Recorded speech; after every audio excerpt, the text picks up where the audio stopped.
ఏడుకొండల ఎంకన్న దర్శనానికి పోయిర్రు మా ఓళ్ళు. పొద్దుగాల దర్శనం చేసుకుని మొక్కులు మొక్కుకున్నారట. లడ్డూలు ఎన్ని దేవాలే అని అడగనీకే పొద్దుగాలనే ఫోన్ చేసిర్రు. అందరికి పంచేది ఉంటది, ఓ 10 లడ్డూలు కొనుకరన్రి అని చెప్పిన అన్నట్టు ఎంకన్న అంటే యాదికొచ్చింది. ఇగో గిసారేమో అంటుండు చూడుర్రి. ఇక్కడ పరిస్థితి చూస్తుంటే తెలంగాణ సామాన్య ప్రజలకు కానీ, తెలంగాణ రాజకీయ నాయకులకు కానీ, తెలంగాణ సంబంధించినటువంటి వ్యాపారవేత్తలకు కానీ ఇక్కడ కొంత డిఫరెన్సెస్ అనేది కనిపిస్తూ ఉంది. ఇది మంచి పరిణామం కాదు గదా అన్నట్టు. 7 కొండల మీద తెలంగాణలను సకా పట్టించుకుంటలేరు.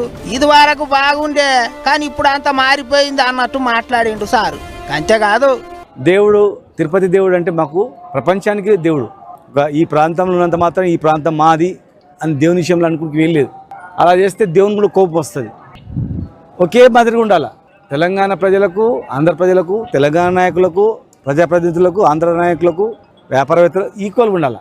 కానీ ఇక్కడ చాలా డిఫరెన్స్ కనిపిస్తుంది. అయినోళ్లకు ఆకుల్లా, కానోళ్లకు కంచాల పెట్టినట్టు చేస్తాండ్రు. పద్ధతి మంచిగా లేదన్నట్టు నారాజయిండు తెలంగాణ మాజీ మంత్రి. ఏనాడన్నా తెలంగాణలో ఆంధ్ర పబ్లిక్ ను నారాజయ్యేటట్టు చేసినామా అన్నట్టు కూడా మాట్లాడిండు. మేము ఏనాడైనా ఈ 10 సంవత్సరాల కాలంలో ఆంధ్ర వాళ్ళ ప్రజలను కానీ, ఆంధ్ర వ్యాపారస్తులను కానీ, మేము హైదరాబాద్లో కానీ, తెలంగాణలో కానీ ఏనాడైనా భేదాభిప్రాయం చూసినామా? ఎక్కడ నీళ్లు ఉంటే, ఎక్కడ కాలువలు ఉంటే అక్కడ ఆంధ్ర వాళ్ళు వచ్చి వ్యవసాయం చేసేది. ఎప్పుడు కూడా వాళ్ళను భేదాభిప్రాయం చేయలేదు. రాష్ట్రం విడిపోయిన తర్వాత కూడా ఇలా తెలంగాణ మేము తెచ్చిన తెలంగాణలో మాకన్నా ఎక్కువ లబ్ధి పొందింది ఆంధ్ర వ్యాపారస్తులే. హైదరాబాద్లో నువ్వు కాంట్రాక్టర్లు చూసినా వాళ్ళే ఉన్నారు, బిల్డర్ చూసినా వాళ్ళే ఉన్నారు, ఆర్థికంగా బలపడిన దానిలో కూడా వాళ్ళే ఉన్నారు. మేము తీసుకొచ్చుకొని మేము బాగుపడదాం అనుకుంటే మాకన్నా ఎక్కువ వాళ్ళే బాగుపడ్డారు. కానీ ఇంత డిఫరెన్సెస్ ఉంటామని ఇప్పుడు చూస్తున్నాం 10 ఏళ్ళ తర్వాత. 7 కొండల మీద ఒక్క ఏపీ లీడర్ల లెటర్లు తప్పితే పశ్చిమ రాష్ట్రాల లీడర్లు ఇచ్చే సిఫార్సు లేఖలు పనిచేయవని కొత్త సర్కారు వాళ్ళు వచ్చినాక రూల్ పెట్టిండ్రు. అందులో వాళ్ళు వీళ్ళేమో గాని తెలంగాణ లీడర్లు ఇచ్చిన లేఖలు కూడా పనిచేయవని చెప్పిండ్రు.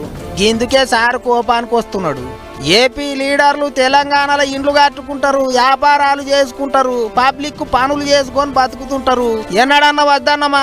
మరి ఎన్నడు లేనిది దేవుని కాడ గిట్ల వేరు చేసి ఏంటికి చూస్తాండ్రు అని బాధపడ్డాడు సారు.